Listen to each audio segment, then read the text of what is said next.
Assalamu alaikum. How are you all?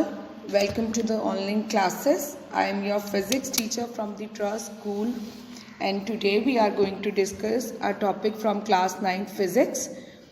But उससे पहले मैं चाहती हूँ कि हम कुछ बात कर लें कि जिस तरह से हम लोग क्लास में you people were very active and were participating very well, तो मेरी आप सबसे रिक्वेस्ट है कि आप सब ने इसी तरह से पार्टिसिपेट करते रहना है ताकि हम इस पेंडेमिक से मिल के लड़ सकें और हमारे एजुकेशनल पॉइंट ऑफ व्यू से भी कोई भी हमें लॉस ना हो सके. तो I know you all are very good and you will stay connected with us. The value of the week is peace. Today we are going to revise chapter number 1, but we are going to revise some topics from this chapter: physical quantities, units of physical quantities, prefixes and scientific notation. Starting from physical quantities are divided into two categories, two types: base quantities and derived quantities. But before this you should know what are physical quantities. All measurable quantities are known as physical quantities. हर वो quantities जिसको हम measure कर सकते हैं उसको हम बोलते हैं physical quantity. अगर मैं आपको simplest example और easiest example दूँ तो मेरा ख्याल है आप सबके लिए सबसे easy example होगी measurement of mass. हम सब अपनी डेली लाइफ में कुछ ना कुछ डेली बेसिस पे परचेज कर रहे हैं, तो जिसमें हम मैथ्स को अगर देखें तो हम केजीज में परचेज करते हैं. तो मैथ्स को हम मेजर भी कर सकते हैं और केजीज में मेजर कर सकते हैं. तो ये सबसे ईजीएस्ट एग्जांपल मेरे माइंड में इस टाइम आपको देने के लिए थी फिजिकल क्वांटिटी के लिए. Then base quantities, a type of physical quantity. Base quantities are the quantities on the basis of which other quantities are express. जिसकी बेस को यूज कर दी, जिसकी बेसिस पे बाकी सब क्वांटिटीज को एक्सप्रेस किया जाता है. हमारे पास सिर्फ और सिर्फ 7 बेस क्वांटिटीज़ हैं जो अभी तक डिस्कवर हो चुकी हैं और जिनकी बेसिस पे हमारे पास नंबर ऑफ क्वांटिटीज़ और सी हमने डिस्कवर कर ली हैं. वो कौन सी 7 बेस क्वांटिटीज़ हैं? They are length, mass, time, amount of substance, current, temperature and light intensity. इसमें से सारी क्वांटिटीज़ ऐसी हैं जो हमारे पास फिजिक्स में यूज़ हो रही हैं, बट एक क्वांटिटी है सब्सटेंस अमाउंट जो मोस्टली आपके पास केमिस्ट्री में बहुत ज़्यादा यूज़ हो रही होती है. Then it's derived quantities.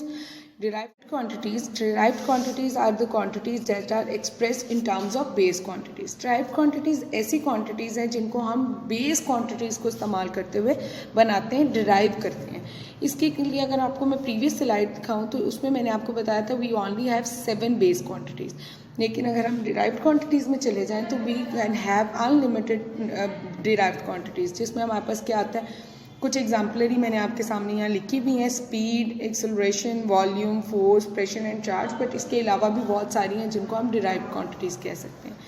Base units that are described to express base quantities are known as base units. इसमें अगर हम देखें तो हमारे लिए बहुत ईजी है इसको देखना कि लेंथ को मेजर करने के लिए हमारे पास जो है वो यूज़ हो रहा है मीटर. मास को मेजर करने के लिए जो मैंने अभी आपको प्रीवियस एग्जाम्पल भी दी है उसको हम मेजर करते हैं केजीज में. Time in seconds, substance amount mole, current amperes, temperature kelvin and light intensity candela में मेजर की जाती है. Derived units that are used to express derived quantities are called derived units. इनमें हमारे पास स्पीड, एक्सेलरेशन, वॉल्यूम, ये कुछ examples थी. मैंने आपके लिए नहीं लिखा यहाँ पे कि मेरा ये चूँकि आपकी रिवीजन चल रही है तो यू शुड रिवाइज इट. अपने माइंड में इसको रिवाइज कीजिए, रिकॉल कीजिए कि what was the unit of speed. I am giving you 10 seconds, आप इसमें सोचें ज़रा. गुड, अगर आप लोगों के माइंड में ये आ गया, वेरी गुड. जिन स्टूडेंट्स के माइंड में आ गया, इट वाज मीटर पर सेकेंड. एक्सेलरेशन मीटर पर second square, then force newton, pressure pascal. इस तरह आप रिवाइज करेंगे तो आपको सब रिवाइज हो जाएंगे. These are the units of derived quantities. Prefixes very simple. Letters और symbols added before SI units are called prefixes. Units को हायर लेवल या लोअर लेवल पे शो कराने के लिए हम जो यूज़ करते हैं उनको बोलते हैं प्रीफिक्सेस. टीरा, जैसे हम एग्जांपल है tera. Tera is represented by T and it is value is 10 power 12, mega 10 power 6, kilo 10 power 3. इसी तरह से आप अपनी इसको यूज़ कर सकते हैं. Here are some few examples for prefixes. First example is 0.000 00081। अगर मैं इसमें ज़ीरोज़ को काउंट करूं तो ये चूँकि मैं लेफ़्ट टू राइट आ रही हूँ तो यहाँ पे मेरे पास हो जाएंगे 6 ज़ीरोज़, तो उसको मैंने लेफ़्ट टू राइट में नेगेटिव में लिखना है। इट्स 81 मल्टीप्लाई बाई 10 पावर -6, और -6 हमारे पास प्रीफिक्सेस में इट वाज माइक्रो, तो माइक्रो की मैं यहाँ पे वैल्यू डाल दूंगी। जैसे आपको मैं ये टेबल दिखा रही हूँ, उसमें 10 पावर -6 इज माइक्रो, तो यहाँ मैं माइक्रो का सिंबल ऐड कर दूंगी, माइक्रो सेकेंड्स। Second example 33000000। यहाँ पे मेरे पास 5 ज़ीरोज़ आ रहे हैं, but in prefixes table I don't have any power with 5, तो मैं यहाँ पे एक डेसिमल और शिफ्ट कर दूंगी और it will become 3.3 multiply 10 power 6। एक डेसिमल की शिफ्टिंग से एक पावर ऐड हो गई, तो it will become 3.3 multiply 10 power 6, और इसको मैं यहाँ पे प्रीफिक्सेस के टेबल में देखूँ तो इट इज़ मेगा, तो वहाँ मैंने क्या लिख दिया, megahertz. Then scientific notation, a number is expressed as some power of 10 multiplied by a number between 1 and 10। इसमें देखें तो मैंने क्या सम पावर ऑफ 10, तो सेकंड जो मैंने एरो बनाया अगर हम उसमें देखें तो सेकंड एरो में मेरे पास क्या आ रहा है कि सम पावर ऑफ 10 है।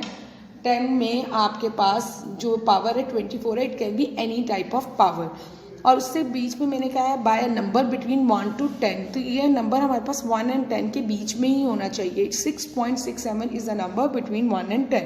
इट कान बी 0.6 क्योंकि वो 1 से छोटा हो जाता है, इट कान बी 66.7 क्योंकि वो 10 से बड़ा हो जाता है। तो साइंटिफिक नोटेशन की सिर्फ एक यही एक जो है आप कह लें हिंट है या इसका लॉजिक है जिसको थ्रू आप साइंटिफिक नोटेशन को समझ लें। Second thing is scientific notation is also called standard notation. तो आपकी बुक में कुछ क्वेश्चंस बैक एंड पे गिवन है जिसमें स्टैंडर्ड नोटेशन लिखा हुआ है, तो बच्चे कंफ्यूज हो जाते हैं, इसमें आपने कंफ्यूज नहीं होना। They are talking about standard scientific notation. I hope आप this topic is clear to all of you. अगर आपको कोई भी प्रॉब्लम है, your teacher is there for you, आप you can ask any type of question from us. Thank you so much. अल्लाह हाफिज़।